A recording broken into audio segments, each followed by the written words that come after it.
معراج کے واقعہ کو یعنی اس کے اپنے اصلی مفہوم میں اس کو بیان کروں، جیسا کہ آج تک اس کو اپنے اصلی مفہوم میں کسی عالم نے، کسی مفسر نے اس کو نہیں بیان کیا، جیسا کہ آپ سنیں گے اور آپ کو یہ حقیقت آپ کے سامنے عیاں ہو جائے گی۔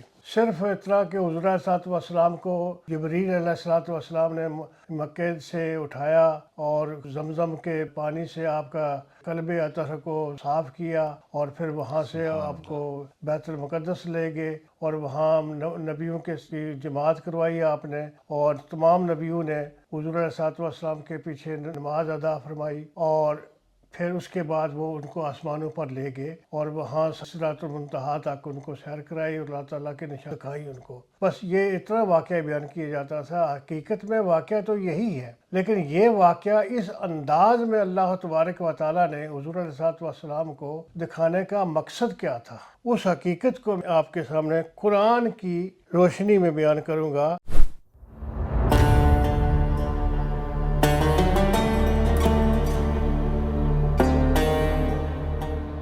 ناظرین اکرام السلام علیکم۔ آج ہم آپ کو لیے چلتے ہیں ایک ایسی خوبصورت شخصیت کی زندگی کے سفر پر جنہوں نے زندگی کی شروعات آزاد کشمیر کے ایک چھوٹے سے شہر نکیال کے ایک چھوٹے سے علاقے جنروٹ ڈبسی کے ایک گاؤں کے ایک عام ماحول سے کی، مگر اپنی انتھک محنت، لگن، علم و فن، کمال فن درس و تدریس، امامت اور خطابت اور حوصلے سے نکیال کے چھوٹے سے گاؤں سے آج انگلینڈ تک کا سفر کامیابی سے طے کیا، اور پھر دیار غیر میں گوروں کے دیس انگلینڈ کے ایک شہر لوٹن کو اپنا مستقل مسکن بنایا، اور یہاں رہتے ہوئے بھی اپنا علم و فن نہیں چھوڑا، اور اس بے راہ روی کے گھرے ہوئے معاشرے میں لوگوں کو تعلیم، اسلامک درس و تدریس اور اسلامک ثقافتی اور ہم آہنگی کا درس دیا، اور نہ صرف لوٹن بلکہ پورے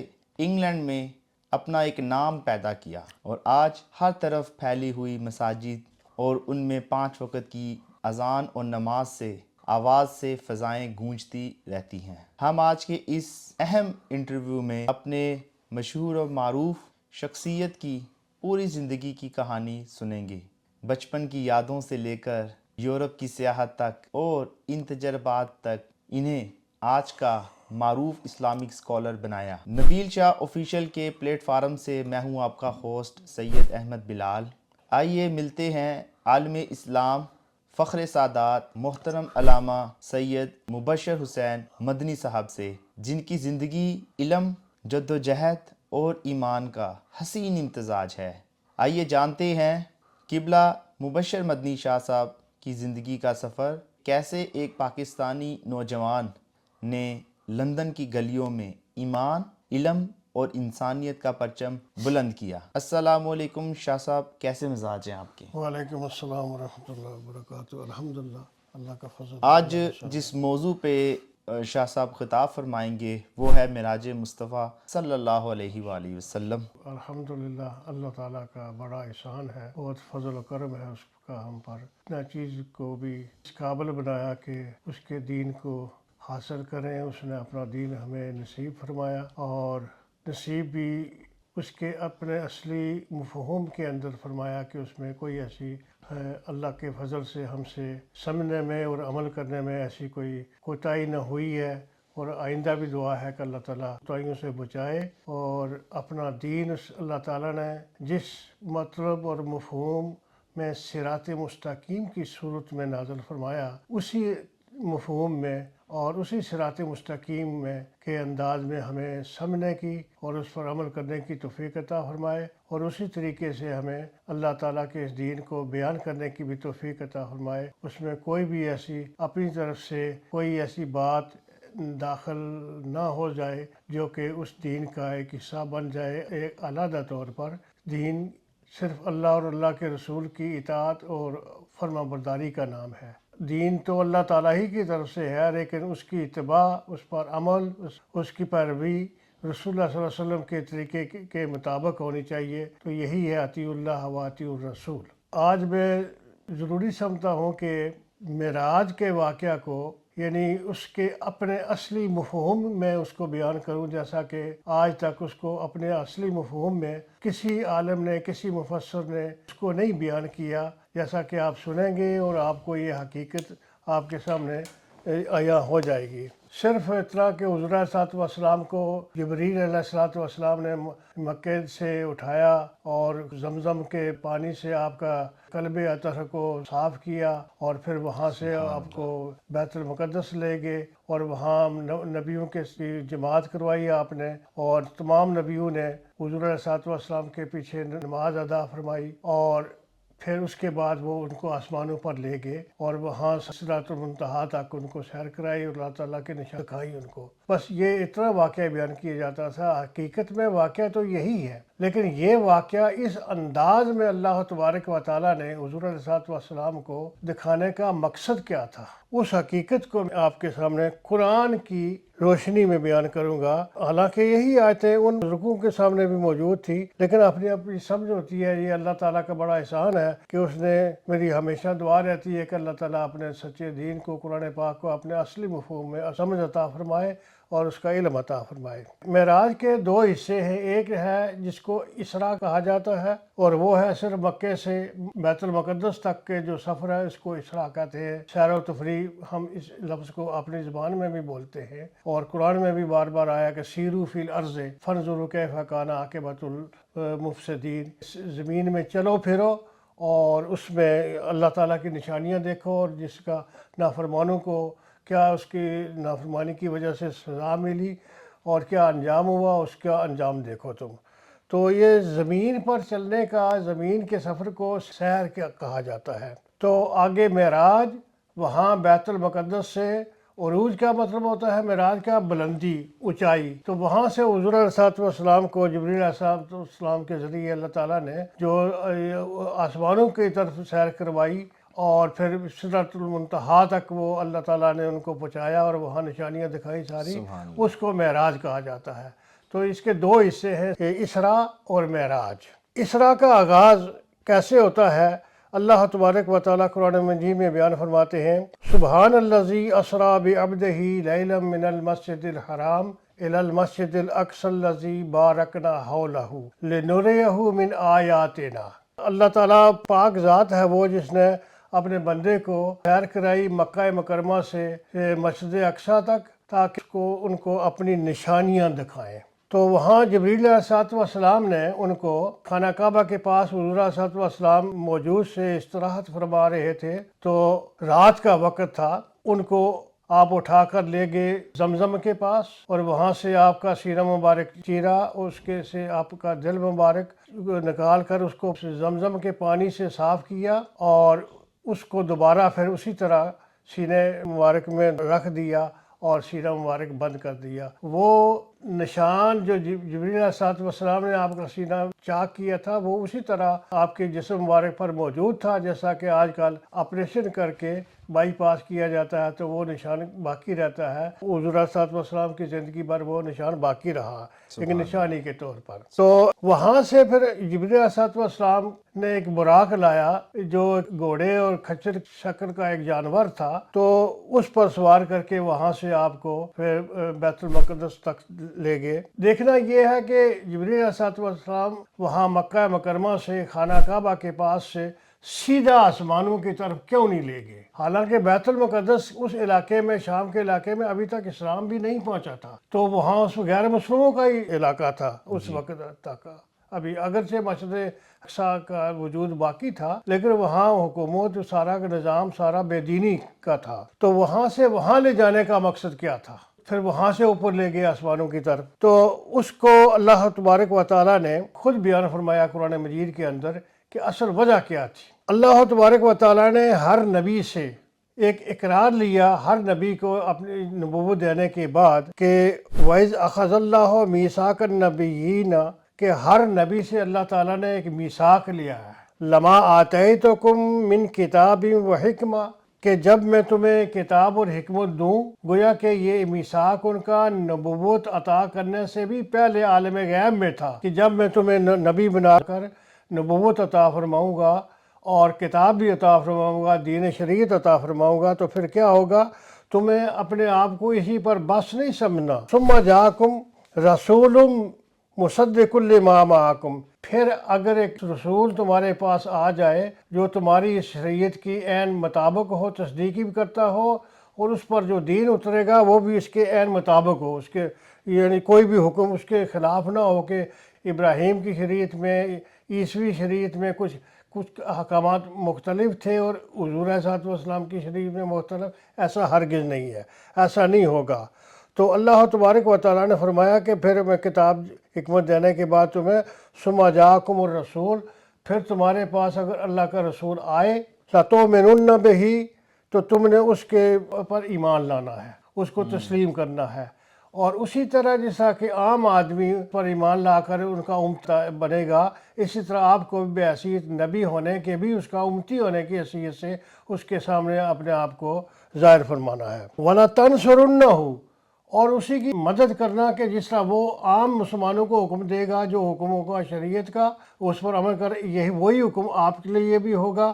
اس وقت آپ کوئی بھی نبی اپنی شریعت جو اللہ ہی کی طرف سے ان پر نازل شدہ ہے، اپنی شریعت پر عمل نہیں کرے گا، حضور علیہ السلام کے احکامات پر ہی عمل کرے گا. اور حضور علیہ السلام کی سنت ان کے لیے اسی طرح ضروری ہوگی جس طرح عام مسلمانوں کے لیے ضروری ہے. لَتُؤْمِنُنَّ بِهِ وَلَتَنْصُرُنَّهُ، تو پھر اللہ تعالیٰ نے فرمایا قَالَ أَأَقْرَرْتُمْ، قَالَ اللہ تعالیٰ نے فرمایا أَأَقْرَرْتُمْ، کیا تم اس بات کا اقرار کرتے ہو میرے ساتھ؟ تو یہ اللہ کا حکم ہی کافی ہے ایک نبی کے لیے. پھر مزید اللہ نے ان سے تاکیداً کہا کہ تم کیا اس کا اقرار کرتے ہو ہر نبی سے؟ تو قالوا اقررنا، قال اقررتم علی ذالکم اسری، میرے اس عہد کو، اس تفصیلاً جو عہد تم سے لیا جا رہا ہے اس پر تم قائم رہنے کا اقرار کرتے ہو؟ قالوا، تو سب نبیوں نے اپنے اپنے زمانے میں جواب دیا اقررنا، ہم اقرار کرتے ہیں اور اس پر قائم رہیں گے، اسی طرح کریں گے. تو پھر اللہ تعالیٰ نے پھر اس پر بس نہیں کی، فرمایا قال، اللہ نے فرمایا فاشہدوا، تم اس بات پر گواہ رہو خود بھی، وَأَنَا مَعَكُم مِّنَ الشَّاهِدِينَ، اور میں بھی تمہارے ساتھ اس بات پر گواہ ہوں کہ اس وقت جو رسول وہ آئے گا اس کی اسی طرح تم نے اتباع کرنی جیسے میں نے تمہیں اس کی تعلیم دی ہے. تو یہ ہے وہ چیز جو اللہ تعالیٰ نے اپنے نبیوں سے وعدہ لیا تھا اور ان سے وعدہ کیا بھی تھا، اور یہ ان کی ذمہ داری تھی کہ نبیوں کو کہ اپنے اللہ تعالیٰ کی حکم کی اتباع کریں اس دنیا میں ہی. حالانکہ حضور علیہ السلام کے معراج کے وقت اس دنیا میں کوئی نبی باقی دوسرا اور کوئی موجود نہیں تھا، سارے کی وفات پا چکے تھے. تو اللہ تبارک و تعالیٰ نے ان کو دوبارہ اپنی قدرت سے اس مقام پر موجود کیا، زندگی عطا فرمائی ایک مثالی طور پر. اور وہاں جبریل علیہ السلام کو حکم تھا کہ اس مقصد کے لیے ان کو مکہ مکرمہ سے بیت المقدس تک ان کو سیدھا لے جائے اس سواری پر جو براق کی صورت میں ان کو عطا کی گئی تھی. تو اس مقصد کے لیے ان کو وہاں جب لے گئے تو آگے دیکھا کہ مشہد میں سارے کے سارے نبی آدم علیہ السلام سے لے کر عیسیٰ علیہ السلام تک موجود تھے اور بالکل صفیں تیار تھی، بنی ہوئی تھی. تو جبریل علیہ السلام نے آپ کا بازو مبارک پکڑ کر آگے کھڑا کیا مصلی پر، اور حضور علیہ السلام نے ان کو 2 رکعت نماز پڑھائی. یہ نماز تمام نبیوں کی حضور علیہ السلام کی اتباع میں پڑھنا ایک طرح کی ایک بیعت تھی، ایک خاص انداز میں. سبحان اللہ کہ انہوں نے بیعت کی اتباع عملی طور پر کہ حضور ہم جس طرح آپ کے امتی آپ کے پیچھے اتباع کرنے والے ہیں، نماز بھی اسی طرح پڑھیں گے جیسا آپ پڑھائیں گے، اور باقی احکام بھی اسی طرح ہم بھی آپ کی اسی طرح اتباع کرتے ہیں عام امتیوں کی طرح. تو یہ ہے وہ اقرار. تو حضور صاحب اس مقصد کے لیے ان کو وہاں یعنی گئے تھے. یہ کوئی ایسا نہیں کہ یہاں سے راستہ نہیں تھا اوپر اور وہاں سے راستہ تھا. وہ علماء یہ کہتے ہیں کہ ٹھیک ہے جی وہاں سے چونکہ اس کے برابر یعنی ہے کہ بیت المعمور ہے اوپر، تو یہاں اس لیے وہاں لے گئے. یہ ساری خیالی باتیں ہیں، ایسا حقیقت نہیں ہے. بتایا کہ معراج اور اسراء میں جو فرق ہے، اسراء زمین پر سفر کرنے کو کہتے ہیں، اصل میں اسراء جو دن کو سفر کیا جاتا ہے اس کو یہاں رات کا ذکر ہے. ایک دو مقام پر صرف رات کا ذکر آیا ہے. ایک یہ مقام ہے حضور علیہ الصلوۃ والسلام کے معراج کے وقت کا، اور دوسرا موسیٰ علیہ الصلوۃ والسلام کو جب حکم ہوا کہ آپ بنی اسرائیل کو لے کر رات کے حصے میں نکل جائیں، اور دوسرا علیہ السلام غالباً ان کو جب حکم ہوا کہ آپ اس بستی سے نکل جاؤ، ان پر عذاب آنے والا ہے، وہ بھی واقعہ رات کو ہوا تھا. یہ تین واقعے جو رات کو ہوئے ہیں. جی تو اس لیے ان تینوں کے ساتھ رات کا ذکر بیان فرمایا اللہ تعالیٰ نے. جی جی دن کے سفر کو جب کہا سیرو فی الارض سیرو فی الارض، اس وقت یعنی ہے کہ یہ نہیں کہا کہ دن کو سفر کرو یا رات کو کرو، وہ وقت نہیں بیان کیا گیا، اس لیے کہ سفر ہوتا ہی دن کو ہے. جی یہ تفسیر میں نے آپ کے سامنے اس لیے بیان کی ہے کہ جو مفسرین ہیں سارے وہ بھی اور علماء سارے کہتے ہیں کہ اسراء کہتے ہیں رات کے سفر کو. جی ہاں بالکل. حالانکہ یہ غلط ہے، یہ صحیح نہیں ہے. اسراء دن کے سفر کو کہتے ہیں. سیر و تفریح دن کو ہوتی ہے، رات کو تو نہیں ہوتی ہے. جی ہاں بالکل. تو جہاں رات کا ذکر آیا ہے وہاں رات کو جب سفر کیا گیا ہے تو یہاں بھی سبحان الذی اسریٰ بعبدہ لیلا من اللیل آیا، رات کا ذکر آیا ہے. موسیٰ علیہ الصلوۃ والسلام کو جب حکم ہوا تو ان کو کہا کہ ان کو لے کر نکل جاؤ، وہاں سیر لفظ ہے بقطع من اللیل، رات کے ایک حصے میں، آخری حصے میں نکل کر سکو. اور یہی بقطع من اللیل دوسرے حضرت صالح علیہ السلام کے متعلق بھی آیا، وہ وہاں رات کا حصہ ذکر کیا گیا، اس لیے کہ وہ عام سفر کا ٹائم نہیں ہوتا تھا. اس لیے تو یہ ہے کہ سیر و تفریح یہ دن کے سفر کو کہا جاتا ہے، رات کے سفر کو نہیں کہا جاتا. تو اب یہ انبیاء علیہ الصلوۃ والسلام جب حضور علیہ الصلوۃ والسلام مسجد اقصیٰ میں پہنچے تو وہاں انبیاء علیہ الصلوۃ والسلام سارے کے سارے وہاں اللہ کی قدرت سے وہاں بحیثیت ایک زندگی کے جسم و جان کے ساتھ وہاں موجود تھے. ایک مثالی زندگی اللہ تعالیٰ نے ان کو دی تھی، اس وعدے کو پورا کرنے کے لیے عملی طور پر جو اللہ تعالیٰ نے ان سے لیا تھا. تو وہ ایک طرح کا یعنی سب سے عملی طور پر حضور کی اتباع اور حضور اللہ کے ساتھ جو وعدہ تھا اس کو پورا کرنے کی اس سے بڑی اور کوئی مثال یا صورت نہیں ہو سکتی تھی جو اللہ تعالیٰ نے وہاں ایک نماز کی اتباع میں نفلوں کی صورت میں وہاں کروائی ان سے. حضور علیہ الصلوۃ والسلام نے وہ نماز پڑھائی، امامت کروائی، اور تمام جو انبیاء علیہ الصلوۃ والسلام تھے وہ بحیثیت امتی ہونے کے ان کی اقتداء میں مقتدی بن کر اقتداء کی ہے، تاکہ اب آپ کی یعنی ایک حضور علیہ الصلوۃ والسلام کی نبوت جو ہے نا وہ گویا کہ تمام انبیاء علیہ الصلوۃ والسلام پر بھی اس کو پھیلا دی گئی ہے. سبحان اللہ. اور پھر وہاں اس نماز کے واقعہ کے بعد پھر جبریل علیہ الصلوۃ والسلام وہاں ان کو آسمانوں کی طرف لے جاتے ہیں، جو معراج وہاں سے شروع ہوتا ہے. اصل میں وہاں سے معراج کی طرف لے جانا وہ بھی واقعہ قرآن میں سورہ ابراہیم میں ذکر کیا کہ وہاں سے یہ دین کا حصہ وہاں سے وہاں تک کیوں ہے. حضور علیہ الصلوۃ والسلام نے وہاں سے سفر ان کو سدرۃ المنتہا تک اور آسمانوں کا سفر کیوں کروایا؟ یہ کہ ان کی ویسے سیر و تفریح نہیں تھی ہماری طرح یوں چلے جاتے، کوئی مقصد بھی نہیں ہوتا بسا اوقات. تو نبی کا سیر نہ مکے سے مسجد اقصیٰ تک بے مقصد تھی، با مقصد تھی، بے مقصد نہیں تھی. اور اسی طرح وہاں سے سدرۃ المنتہا تک ان کا جو عروجی سفر تھا وہ بھی با مقصد تھا، بے مقصد نہیں تھا.